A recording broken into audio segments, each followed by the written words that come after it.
8 de la mañana con 40 minutos, 8 con 40 minutos, avanzamos con más entrevistas en Punto Noticias de Radio Pichincha. Saludamos ya a esta hora a la abogada Karen Sichel, asesora jurídica de la Presidencia de la República, que nos acompaña de forma presencial. Abogada Sichel, buenos días, gracias por acompañarnos, bienvenida a Punto Noticias en Radio Pichincha. Le saludamos a Alexis Moncayo, quien le habla, Licenia Espinel. Se han presentado dos nuevas preguntas a la Corte Constitucional para el respectivo control y de esta manera saber si pueden o no ser incluidas en la consulta popular que propone el Gobierno Nacional. Hemos escuchado de la propia voz del ministro Francisco Jiménez, del presidente, del ministro de Trabajo, que se estaba analizando la posibilidad de presentar más inquietudes a la Corte Constitucional. Ya se tiene definido qué otras preguntas se van a presentar y sobre qué temas van a versar las mismas. Buenos días, bienvenida. Buenos días, muchísimas gracias a ustedes por la invitación y buenos días también a quienes nos escuchan. Bueno, sí, así es, el ministro ha dicho que existen preguntas que se encuentran bajo estudio, pero ya no de reforma constitucional, sino de consulta popular, que implica reformas legales o preguntas plebiscitarias a la ciudadanía. La idea del gobierno es unir todas las preguntas en un solo momento electoral, y es por eso que todavía no se ha emitido el decreto convocando a consulta popular, porque una vez que se emite el decreto, la Corte Constitucional tiene un plazo fatal de 20 días y comienzan los plazos fatales. Entonces, como nosotros queremos que coincidan estas preguntas, tanto las de referéndum constitucional como las de consulta popular, es que todavía no se ha mandado a la Corte Constitucional. Sobre los temas de las preguntas adicionales, básicamente estamos tratando tres temas. La primera es la seguridad como lo más importante de la consulta popular. La segunda es la institucionalidad, que es precisamente el segundo eje también de las preguntas que se han mandado. Y la tercera tiene que ver con temas de economía o de desempleo. Son 5 preguntas que se encuentran en un banco, que están bajo análisis, y si es que las enviamos o no, o cuáles son, estamos esperando primero tener el dictamen y la sentencia de la Corte Constitucional para ver cuántas preguntas al final queremos poner en conocimiento de la ciudadanía. Entonces, de momento estamos a la espera de lo que nos diga la Corte Constitucional. O sea, ¿ya enviaron las preguntas a la Corte Constitucional?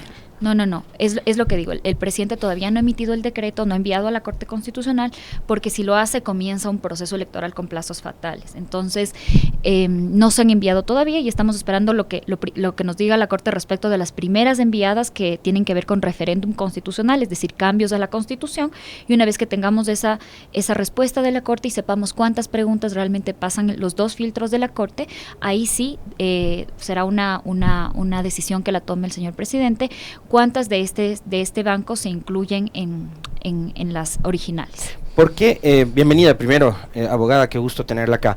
¿Por qué se toma esta decisión que podría parecer apresurada?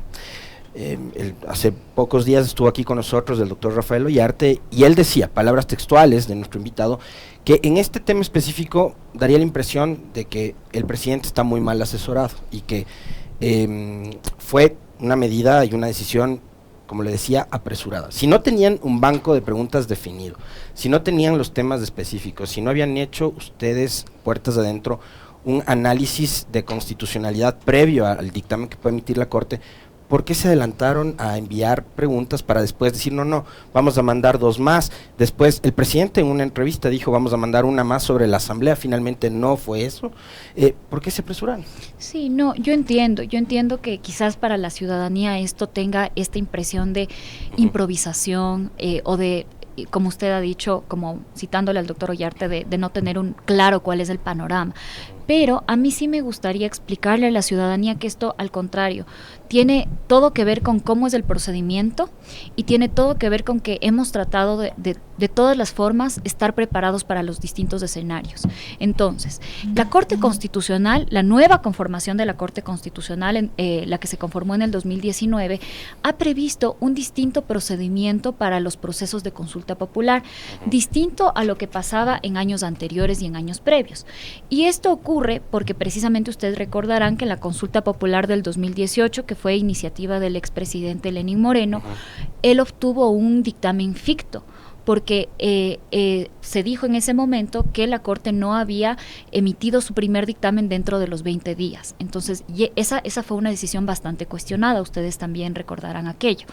En el 2019 llega la nueva Corte y dice, básicamente esto no puede volver a pasar, así que yo voy a aclarar cuál es el procedimiento. Y me permito explicar. La Corte Constitucional, y le he oído también al doctor Ollarte que él no está de acuerdo con esta línea jurisprudencial de la Corte, pero bueno, nosotros como gobierno, independientemente de si estamos de acuerdo o no, tenemos que seguirlo. Y lo que la Corte ha dicho es, a ver, hay dos momentos de control ahora en las consultas populares. Las primeras tienen que ver que aquellas que se aplican solamente para las preguntas de referéndum constitucional o cambio constitucional. Ese es el primer momento en donde yo no tengo ningún plazo para dar mi dictamen. Yeah. Y ahí es cuando básicamente dice, lo que ocurrió antes no debe haber pasado, porque yo aquí no tengo un plazo fatal. Y la segunda es donde yo hago otro control, que es el control formal automático, en donde yo sí tengo un plazo fatal que es de 20 días. Entonces, la razón por la que el Ejecutivo no ha mandado las preguntas de consulta popular no obedece, como digo, a un tema de improvisación ni nada por el estilo. Nosotros tenemos las preguntas ya desarrolladas, sino que si es que nosotros enviamos ahorita, estamos, como estas preguntas no pasan por el control previo que estoy mencionando, porque no son reforma a la Constitución, y en este primer control, como ustedes conocen, lo que la Corte nos dice es si es vía enmienda, reforma o asamblea constituyente. Esto no cabe este primer momento. Nosotros iniciaríamos dos procesos, uno que comienza con el proceso fatal de los 20 días de la consulta popular y otro que está retrasado, lo que sería convocar a elecciones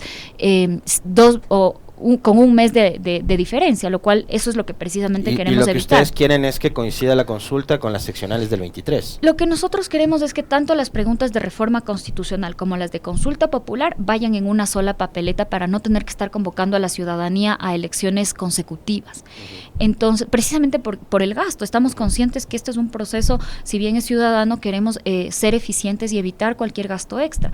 Entonces, como digo, yo he oído que el doctor Ollarte no está de acuerdo con la línea jurisprudencial en donde la Corte divide estos dos momentos, lo he escuchado, es su opinión y es muy respetable, pero nosotros como gobierno tenemos que seguir el procedimiento y estamos listos cuando tengamos el dictamen de la Corte a sacar las otras preguntas, si es que el presidente lo considera necesario, para unir todo en una sola papeleta. Y esa es la idea detrás de la asesoría que le hemos dado al presidente para que respete los procesos y los tiempos nuevos de la Corte. La ciudadanía quizás dice, pero antes mandaban todo en un mismo momento. Claro, antes es la primera vez que un presidente se somete a este procedimiento que ha sido delineado por la jurisprudencia de la Corte. Abogada Sichel, ¿hay preocupación entre los constitucionalistas respecto a las funciones prorrogadas de las autoridades de control que se promueve con esta consulta? Varios dicen que esta disposición transitoria en la propuesta del Ejecutivo establece que las autoridades de control actuales, muchas de ellas que están en una situación de subrogación, permanecerán en funciones prorrogadas alrededor de 1 año y medio hasta que termine de completar estos procesos.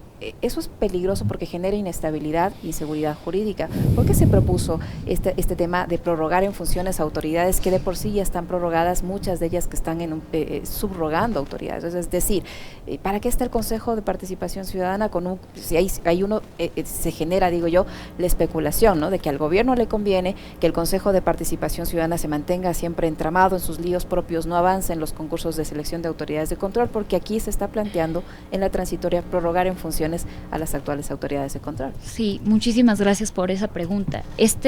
El régimen transitorio fue objeto de bastante debate interno y quiero comentarle a la ciudadanía cuál fue el procedimiento a través del cual nosotros tomamos las decisiones de proponer esto. La consulta popular, de acuerdo a la Constitución, tiene efectos de aplicación inmediata y esto tiene sentido si es que uno entiende qué es un mecanismo de democracia directa, como es la consulta popular. Entonces, una de las grandes innovaciones de la Constitución de Montecristi es que buscó precisamente la participación ciudadana. Y lo que busca la consulta popular es dar una orden inmediata a los mandantes. Entonces, lo que el soberano decide en una consulta popular tiene que aplicarse de manera inmediata, porque es una orden directa a las autoridades. Entonces, si es que el soberano decide quitarle las facultades de designación al Consejo de Participación Ciudadana, por norma constitucional eso tiene que aplicarse de forma inmediata. Es decir, el Consejo de Participación Ciudadana ya no podrá designar a nadie más desde el momento en que esto se apruebe en el registro oficial. Entonces, sabemos que el Consejo no podría ya continuar designando a sus reemplazos, porque la orden del pueblo tiene efectos inmediatos. Entonces, ¿qué opciones nos quedan para designar autoridades? Sabemos que tenemos un contralor prorrogado por más de 1 año, no solo eso, sino que es subrogante del subrogante del subrogante. Producto de la consulta de 2018 que apoyó el presidente Lasso. Producto de un sistema dañado, nacido en Montecristi, producto de un Consejo de Participación Ciudadana y Control Social que es un experimento al cual nos hemos sometido. Pero doctora, perdóneme, Trujillo se negó a nombrar un contralor y lo prorrogó en funciones a Celi. Bueno. No eligieron un contralor, o sea, parecería que todos los males se originan en Montecristi y no, o sea, el Consejo de Participación Ciudadana, que sí es un organismo que es perfectible, como creo yo, todo organismo, porque la asamblea es mala. Entonces, mandemos a derribar la asamblea, pues, y quedémonos con una dictadura o un emperador. Pero las instituciones pasan no únicamente por el edificio que está ahí edificado y pintado, pasa por las personas que están al frente de las instituciones. Y ese Consejo de Participación Ciudadana, que supuestamente le iba a devolver la institucionalidad al país, decidió negarse a la posibilidad de elegir un contralor siguiendo los mecanismos y el trámite regular, y decidió poner a Celi, quien después terminó incluso procesado por algunos casos de corrupción que están siendo analizados por la justicia. Entonces, también habría que ver qué pasó con el Trujillato, que fue apoyado por el presidente Lasso. Yo sí me acuerdo fotos del presidente Lasso con Trujillo aplaudiendo cada una de sus ejecutorias y, por ejemplo, apoyando la tesis de que el Consejo tiene que desaparecer. Y la vacancia constitucional, que no estaba establecida en ningún lado, se declaró una vacancia constitucional, nos quedamos sin corte constitucional, se hizo y se deshizo, y eso se quedó como algo legal. Bueno, pero eligieron corte. Pero al Contralor le dejaron a Celi. Sí, exactamente, pero bueno, eso no está previsto en ningún lado. Y Celi desde la cárcel nombró al señor Riofrío. Bueno, esto que ustedes sacan a colación es muy importante y me gustaría ir desglosándolo, porque sin duda nos va a llevar a la conclusión de que todo esto se origina por el Consejo de Participación Ciudadana y Control Social en el 2008. Pero lo que usted ha dicho es cierto. El problema de la Asamblea Nacional viene de mucho antes. Porque, a ver, el Consejo de Participación Ciudadana se crea en el 2008 porque, al menos en teoría, los constituyentes estaban hartos de que se designen las autoridades a dedo y estaban hartos de que la designación de autoridades se presten para el manoseo político. Entonces, el constituyente crea el Consejo de Participación Ciudadana y Control Social, un órgano que no existe en ninguna otra democracia del planeta. No existe. Es un experimento que yo creo que con bastante irresponsabilidad se lo subió a un orden constitucional, porque está bien que uno implemente políticas públicas a través de leyes porque se pueden modificar en el camino, pero lo incrustaron en la Constitución, lo cual ha causado que todo esto nos requiera modificar la Constitución. Entonces nos hacen un experimento con el CPCCS. Nosotros vivimos ese experimento 14 años. Ese experimento nos llevó a que se cree una entidad distinta, que fue el Consejo de Participación Ciudadana y Control Social Transitorio. Ese órgano tenía que evaluar todo lo que hizo su antecesor. Al evaluar, el Consejo Transitorio llegó a ciertas conclusiones, como por ejemplo, que quien controla el Consejo de Participación Ciudadana controla los órganos de control del país, valga la redundancia: Fiscalía, Contraloría, Procuraduría, Superintendencias. Es muy comúnmente se ha dicho, es la joya de la corona de todo lo que está aquí. Esa es una entidad fallida. Lamentablemente el constituyente experimentó y nosotros ahora estamos viviendo las consecuencias de esto. Ahora sí, ¿por qué quiero regresar esto al tema de las normas transitorias? ¿Por qué se ha puesto entonces que nosotros tenemos que prorrogar a las autoridades en sus funciones? Lamentablemente, y es una se encuentra en la fundamentación, nuestro diseño institucional está hecho y diseñado para que quien controla el Consejo de Participación Ciudadana controle todo. Entonces no tenemos un diseño de suplencias entendible, y esto está muy detallado en la fundamentación. Entonces, lamentablemente, como quienes crearon el sistema sabían que podían manipular los concursos hasta cierto punto, ¿quién tendría sentido? Les hago la pregunta a ustedes. ¿Quién tendría sentido en un concurso de méritos de oposición? Si es que el primero es el titular, ¿quién tendría sentido que sea el suplente? El segundo, ¿no es cierto? Si es que el primero fue el mejor puntuado, el segundo debería ser siempre el suplente. Ahora, quienes diseñaron las normas no querían, porque sabían que no podían tampoco manipular tantos los concursos. Entonces, si en el Ecuador tenemos una particularidad, que teniendo un concurso de méritos de oposición, quien designa al titular es el mejor puntuado, y el suplente no es el segundo mejor puntuado, lo designa quien fue designado. ¿Me hago entender? Entonces, así tenemos el caso del Contralor. Se supone que fue el mejor designado, en este caso Polit, ¿verdad? 100 sobre 100. Ahora en manos de la justicia o atravesando procesos de la justicia, prófugo. Pero en Estados Unidos pagando fianza. ¿Y quién designó su reemplazo? Polit. No el segundo mejor, exacto, lo puso a Celi. Y Celi dejó a Riofrío. Luego, ¿Quién puso? Luego vino la doctora Zárate. Valentina Zárate. Y luego vino el señor Riofrío. Y esto no tiene otra raíz que, si es que nosotros analizamos, es el sistema de diseño institucional ecuatoriano a través del Consejo de Participación Ciudadana. Entonces, ¿qué está proponiendo el presidente? En un mismo proceso se designa el titular y en un mismo proceso se designa el suplente. Se acabó la chanchullada de quien designa el titular, designa al suplente. Esto no tiene ningún sentido y esto nos ha llevado a que personas que hayan sido cuestionadas, como por ejemplo Pablo Celi, desde la cárcel se cometa esta atrocidad que deje poniendo, perdón por ser coloquial, a su sucesor. El presidente ha analizado eso, la propuesta, ya se acabó. En el mismo momento, con la misma legitimidad, el momento en que se designa el titular, se designa al suplente. ¿Pero por qué? Nosotros estamos preveyendo que se... ¿A través de qué mecanismo, doctora? A través de la Asamblea Nacional. De la Asamblea Nacional. A ver, y ahí me lleva nuevamente al 2018. ¿Por qué? Porque en esa época dijeron, a ver, vamos a elegir democráticamente a los consejeros de participación ciudadana. Se armó una elección que fue un despelote total. Y bueno, elegimos, ¿no? Democráticamente. Y eso también fue apoyado por el actual gobierno y por el movimiento Creo. Y ahora queremos nuevamente volver a un proceso de oposición y méritos, pero que ya no sea el CNE, sino que sea la Asamblea. Y le planteo una inquietud que también nos lo mencionó en este espacio el doctor Ollarte. Ustedes, en este momento, como gobierno me refiero, no directamente usted, pero el gobierno, le ve todos los peros de la asamblea, una asamblea que bloquea, una asamblea obstruccionista, una asamblea de la que el propio presidente ha dicho está llena de corruptos, delincuentes que le han pedido cargos y hasta plata en efectivo, puso denuncias y demás, y a esa asamblea ustedes les van a dar la atribución y la responsabilidad de elegir autoridades de control. Sí, solo quiero terminar porque todavía no he contestado su pregunta inicial sobre por qué estamos pidiendo que se subroguen las autoridades. Entonces yo decía, no podemos dejar al CPCSS que designe porque la orden del mandante es inmediata. Entonces, ¿quiénes tienen que designar autoridades? Son quienes tienen legitimidad democrática, es decir, quienes fueron electos en las urnas. En un sistema presidencialista son dos autoridades, el presidente o la Asamblea Nacional. Entonces, si es que nosotros no quisiéramos que ellos se subroguen, nosotros tendríamos que dar un plazo para que o el presidente o la Asamblea Nacional designe rápido, ¿verdad? El presidente, podríamos haber puesto el presidente, ¿verdad? Podríamos haber dicho, se acaba esto y hasta que la Asamblea designe, que el presidente designe, porque es el único que tiene legitimidad democrática. No lo hicimos. No lo hicimos porque la propuesta no está construida para el señor presidente.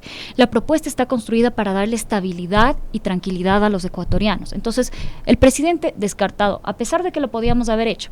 La Asamblea Nacional es un órgano colegiado, que si es que uno no pone las reglas claras, eso se va a armar en lo que el constituyente precisamente quería evitar, que sean las designaciones a dedo. Entonces, no podíamos darle a la Asamblea Nacional sin que antes haya una ley clara que establezca los procedimientos.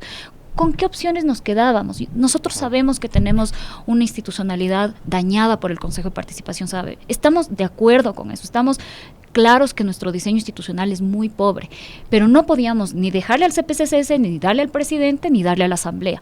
Entonces, lo único que nos queda es darle tranquilidad y seguridad y estabilidad a los ecuatorianos. Entonces, quienes están ahí, bien o mal, siguen fungiendo sus funciones y lo harán hasta que la Asamblea dicte una ley, regule esto y nos dé tranquilidad a todos para no andar de proceso de régimen de transición en transición, poniendo a dedo, no.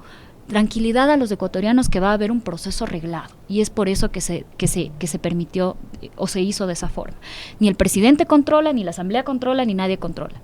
Una pausa, nos quedamos estables un segundo hasta que se implemente el nuevo mecanismo.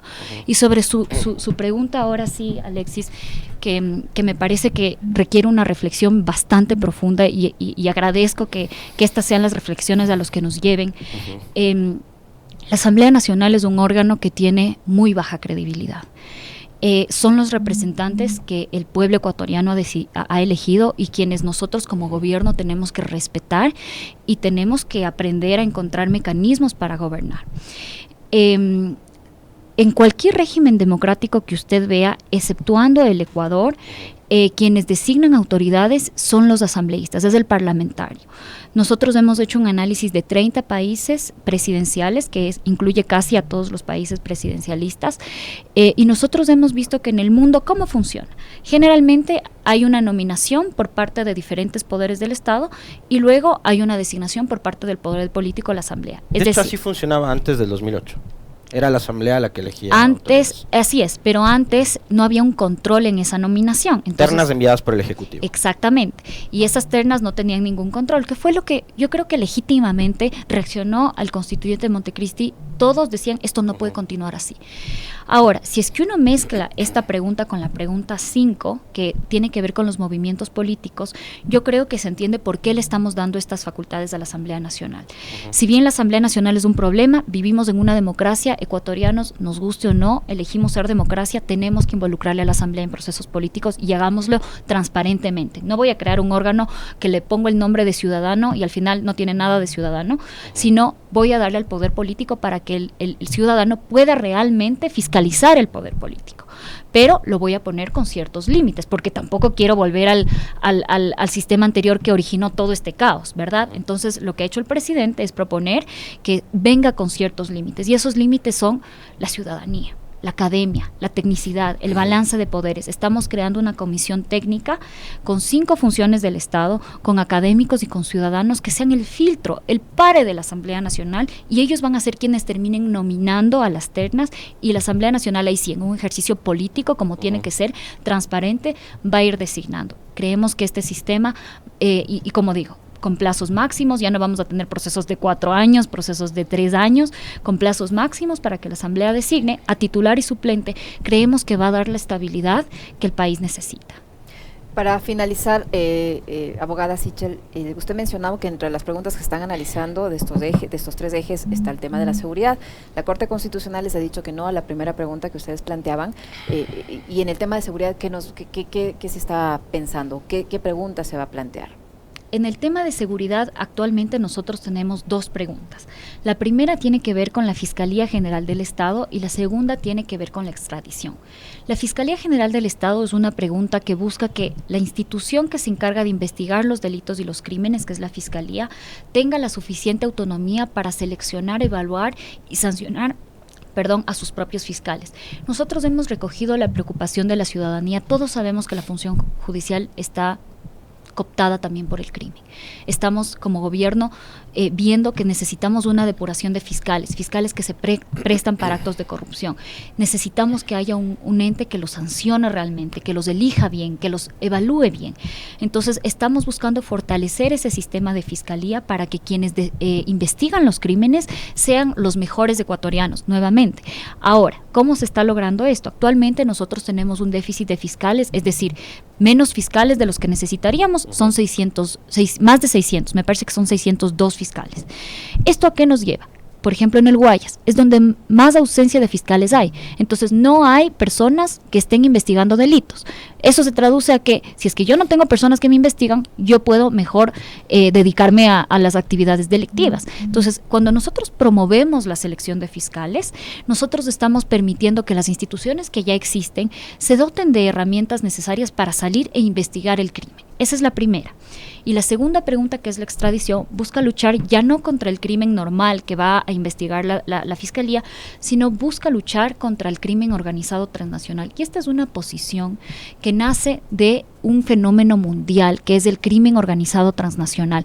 Excede las fronteras de todos los países. Yo realmente aterrorizada he leído los reportes de inteligencia de los Estados Unidos, en donde muestran cómo durante la pandemia, mientras la economía hizo esto, es decir, se fue para abajo, la economía legal, la economía ilícita hizo esto, se fue para arriba. Los delincuentes trabajan mucho más rápido porque no tienen límites legales. ¿Y saben lo que hacían? Como la gente no podía salir, las víctimas de trata humana estaban encerradas, igual que nosotros, y no podían pedir ayuda. Y lamentablemente durante la pandemia, el mercado ilícito de trata de seres humanos en el Ecuador y en Latinoamérica creció. Si es que esto no nos aterroriza a todos los ecuatorianos y nos llama a implementar mecanismos de cooperación internacional, en donde con la ayuda de países hermanos que están pasando lo mismo que nosotros, donde bandas delincuenciales están vulnerando la dignidad de las mujeres, la dignidad humana, entonces estamos fallando como gobierno. Es por eso que la extradición es una medida que nos va a permitir cooperar con un problema que es mundial, un fenómeno que es mundial, para que los ecuatorianos que se encuentran aquí, que están delinquiendo, que se aprovechan de la justicia corrupta para quedarse delinquiendo desde las cárceles, puedan ser llevados y sacados del Ecuador a otro país, a ser juzgados con las garantías del debido proceso y a cumplir su sentencia en otro país. Esas son dos preguntas centrales sobre seguridad. Muchísimas gracias, abogada, muy amable por habernos visitado. Muy gentil, doctora. Gracias a tenerla ustedes. acá. Gracias. La abogada Karen Sichel, asesora jurídica de la Presidencia de la República, que ha estado con nosotros, 9 de la mañana con 5 minutos ya, nos hemos pasado unos minutitos, le ofrecemos disculpas a las guarmis del barrio que vienen a continuación.